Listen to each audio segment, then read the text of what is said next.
Kami dari kelompok 6 ingin membahas tentang pembuatan model data dan aplikasi. Kami kelompok 6 terdiri dari saya, Huratul Aini, dan teman-teman saya. Saya Teresa Sitomasriah. Nama saya Hafid Muhammad Nasmi. Dan saya Opin. Hasil dari diskusi kelompok kami yaitu tentang pembuatan model data dan aplikasi.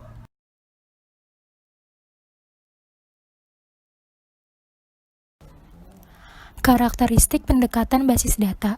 Pendekatan basis data memberikan tekanan pada integrasi dan pembagian data dalam organisasi. Pendekatan ini membutuhkan reorientasi yang mendasar atau pergeseran pada proses pemikiran yang dimulai dari manajer di peringkat paling atas hingga karyawan di peringkat paling bawah. 1.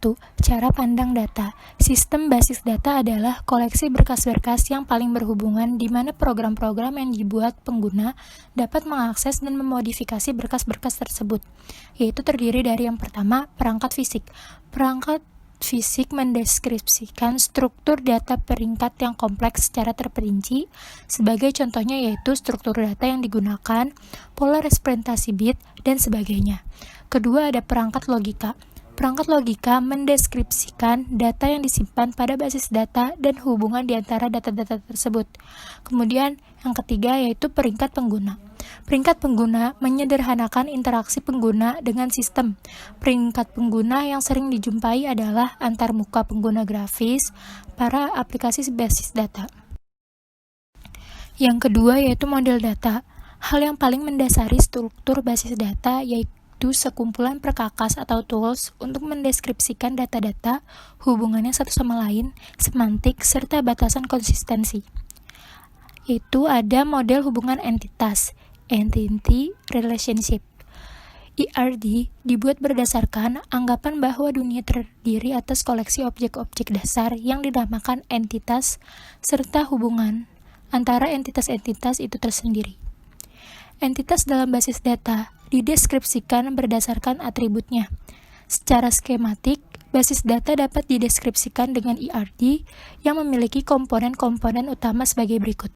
4 persegi panjang menggambarkan himpunan entitas, elips menggambarkan atribut, jajar genjang menggambarkan relasi atau hubungan antar entitas, sedangkan garis menyatukan atribut-atribut pada entitas tertentu, serta menyatukan entitas-entitas dalam suatu relasi tertentu.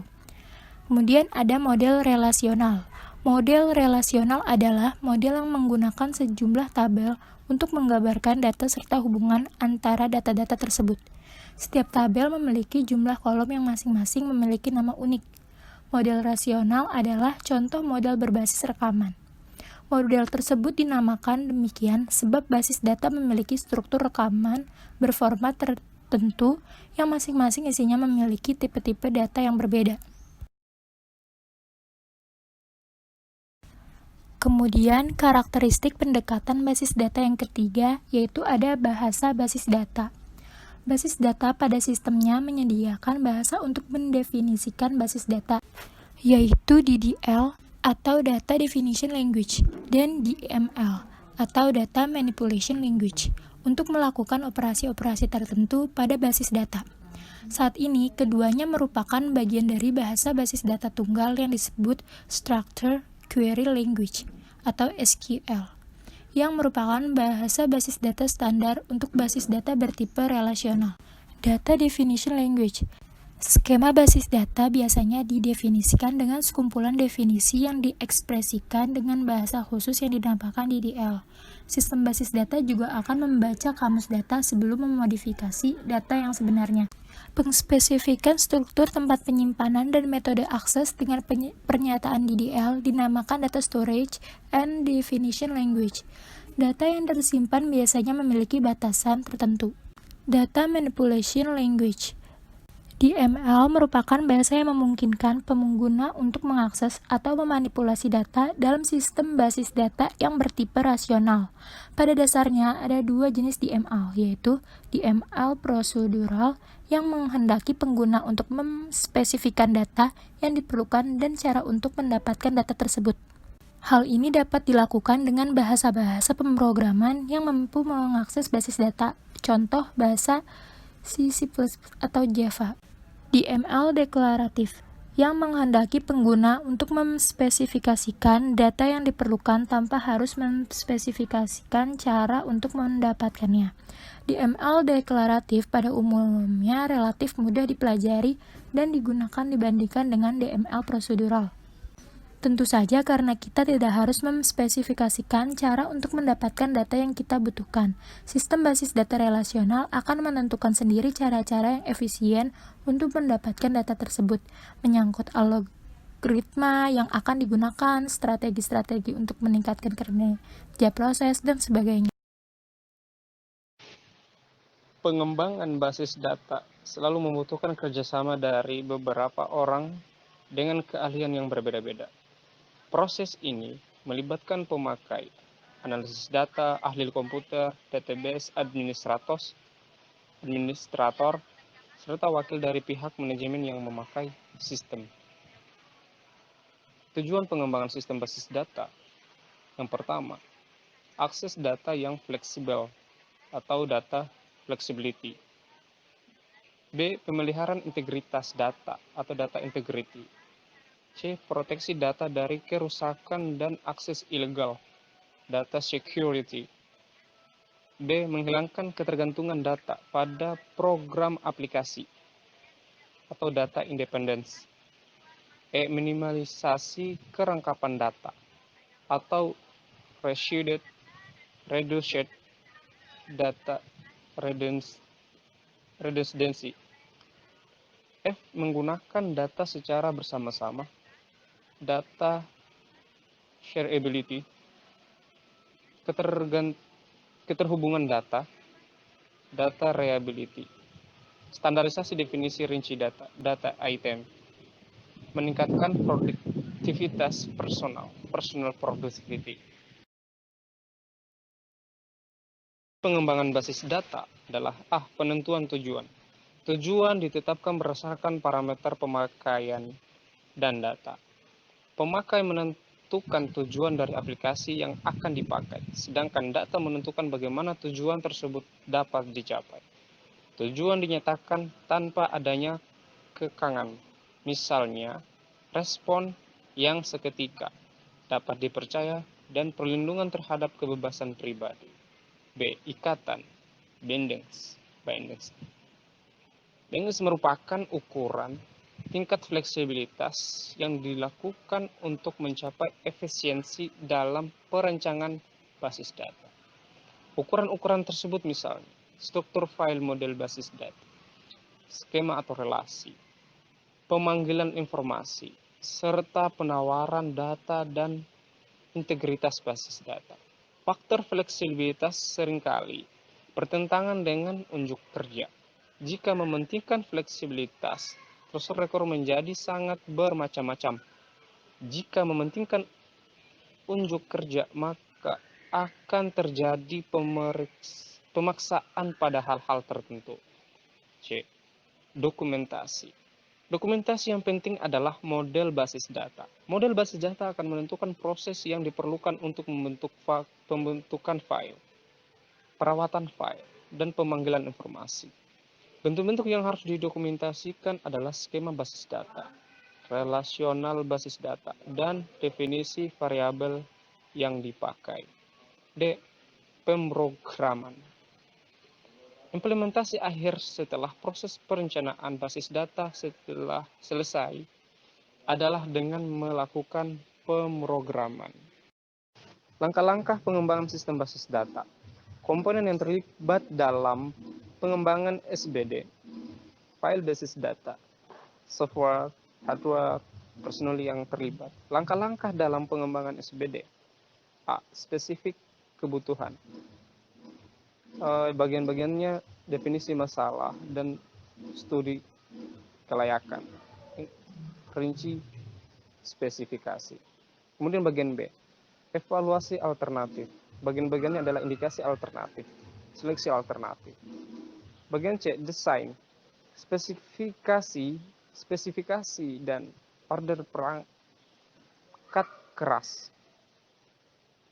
Desain logik program, desain struktur data, desain prosedur untuk pemakai, dan operator, definisi struktur organisasi pemakai. Kemudian yang terakhir adalah implementasi. Bagian-bagian adalah investasi dan pengujian perangkat keras, coding and pengujian unit-unit program, konversi data, pembuatan dokumen prosedur, pelatihan pemakai, pengujian menyeluruh. 5. Langkah-langkah mendesain basis data untuk SIM. Yang pertama, menetapkan desain atau model SIM yang digambarkan dengan diagram arus data atau disingkat dengan DAD. Yang kedua, menentukan kebutuhan file basis data. Yang ketiga, menentukan parameter dari file basis data meliputi A. Tipe file. Tipe filenya itu berupa file induk, file transaksi, dan lain-lain. B. Media file, seperti hard disk, diskat, dan lain-lain. C. Organisasi file. Itu terbagi atas dua. Yang pertama, file tradisional. Bagian-bagiannya seperti file urut-urut berindeks atau file akses langsung yang dimaksud dari file tradisional. Yang kedua, organisasi database. Struktur berjanjang, jaringan atau berhubungan. Yang terakhir adalah bagian D, file, kunci, dan file.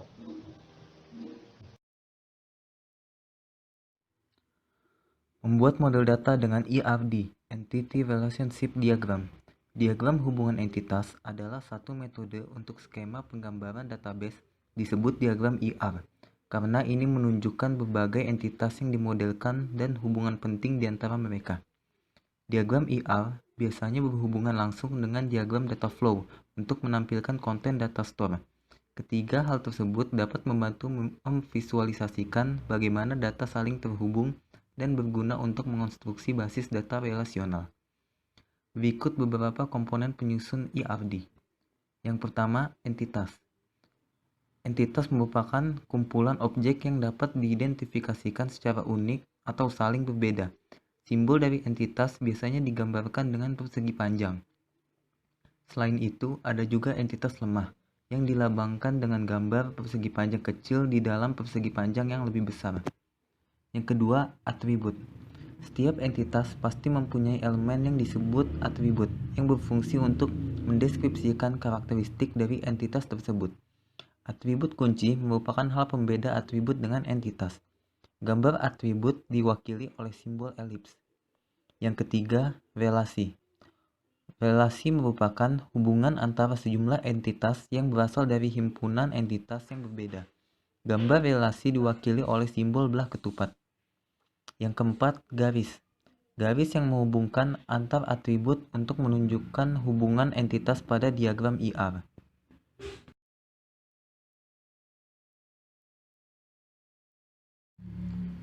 Relasi struktur data. Sangat penting untuk diingat bahwa relasi adalah sebuah representasi logikal dan bukan representasi fisikal data. Relasi menggambarkan struktur data tanpa mengkhawatirkan bagaimana untuk mengakses data dan bagaimana data disimpan. Representasi logikal berarti bahwa dalam relasi, yaitu tidak terdapat duplikasi baris. Urutan dari baris tidak penting, dan setiap kolom dalam relasi mempunyai nama unik dalam relasi tersebut. Relasi mewakili struktur data dalam suatu cara yang siap dipahami oleh user dan para profesional komputer.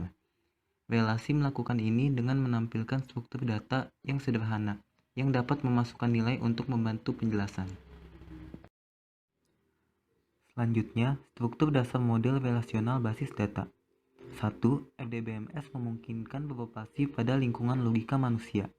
2. Basis data relasional dianggap sebagai suatu kumpulan tabel-tabel.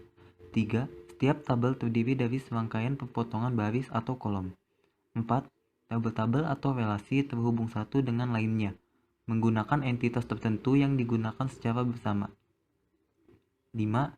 Tipe hubungan seringkali ditunjukkan dalam suatu skema. 6.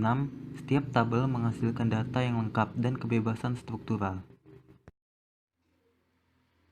Keuntungan dan kerugian dalam menggunakan model relasional basis data. Keuntungannya yaitu yang pertama, kebebasan struktural. Yang kedua, secara konseptual jauh lebih sederhana.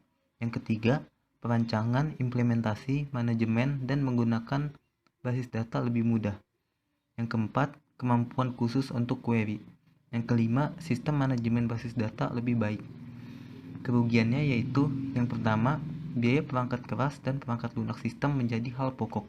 Yang kedua, kemungkinan perancangan dan implementasi yang buruk. Yang ketiga, masalah informasi yang tersebar sangat potensial.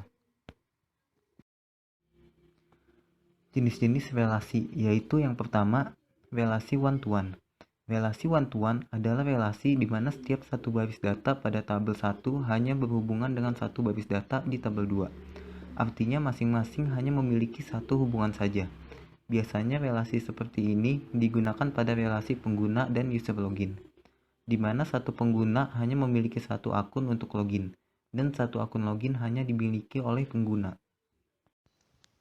Selanjutnya yaitu yang kedua, relasi one to many. Relasi one to many adalah relasi yang mana setiap baris dari tabel pertama dapat dihubungkan dengan satu baris ataupun lebih dari tabel kedua. Artinya, satu baris dari tabel pertama dapat mencangkup banyak data pada tabel kedua. Model rasional adalah model yang menggunakan sejumlah tabel untuk menggambarkan data serta hubungan antara data-data tersebut. Yang ketiga, relasi money to money. Relasi money to money adalah keadaan di mana satu baris dari tabel 1 dapat berhubungan dengan tabel kedua, dan satu baris dari tabel kedua dapat berhubungan dengan banyak baris dari tabel pertama. Artinya, kedua tabel masing-masing dapat mengakses banyak data dari tiap tabel yang lain. Dalam hal ini, kita membutuhkan tabel ketiga sebagai perantara tabel 1 dan tabel 2 sebagai tempat untuk menyimpan foreign key dari masing-masing tabel. Selanjutnya yaitu struktur logika data lainnya. Struktur logika dari suatu database dapat digambarkan ke dalam sebuah grafik dengan menggunakan diagram relasi entitas atau IRD. Diagram relasi entitas ini dibutuhkan untuk merancang file basis data, website, video online. IRD merupakan hubungan antara entitas yang digunakan dalam sistem informasi untuk menggambarkan hubungan antara entitas atau struktur data dan relasi antar file. Terdapat dua struktur, yaitu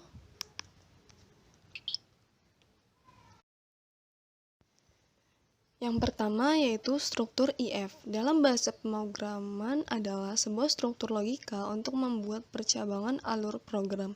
Secara sederhana, dengan menggunakan struktur IF, kita dapat mengatur apakah sebuah perintah akan dijalankan atau tidak, tergantung kepada kondisinya. Untuk penulisan logika IF, dibutuhkan satu atau lebih kondisi, di mana kondisi-kondisi ini yang akan melakukan proses pengambilan keputusan dengan menggunakan operator perbandingan. Seberapa banyak kondisi F di dalam IF atau nested tidak dibatasi dalam PHP, namun perlu diperhatikan penggunaan tanda kurung kurawal sebagai penanda bagian dari IF. Jika Anda membuat struktur IF yang kompleks, tanda kurung kurawal ini akan membuat bingung jika tidak dikelola dengan benar. Kesalahan penutupan kurung kurawal akan membuat program tidak berjalan sesuai dengan keinginan. Yang kedua, struktur LC-IF merupakan percabangan logika lanjutan dari IF. Dengan LC-IF, kita bisa membuat kode program yang akan menyeleksi berbagai kemungkinan yang bisa terjadi. Struktur LC-IF ini merupakan salah satu struktur terpenting dalam pemrograman. Dengan struktur IF, kita bisa membuat alur percabangan program tergantung dengan situasi yang dihadapi. Apa bedanya dengan IF-LC? IF-LC hanya menampilkan satu kondisi dengan dua pernyataan yang berbeda, sedangkan LC-IF mampu menampung lebih dari satu kondisi. Maksudnya adalah apabila kondisi pertama tidak terpenuhi, lalu program akan melakukan proses kondisi berikutnya.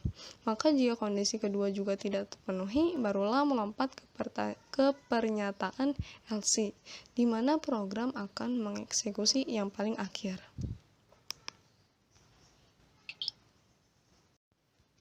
Daftar pustaka. Materi yang kita sampaikan di sini bersumber dari link-link yang tertera di sini.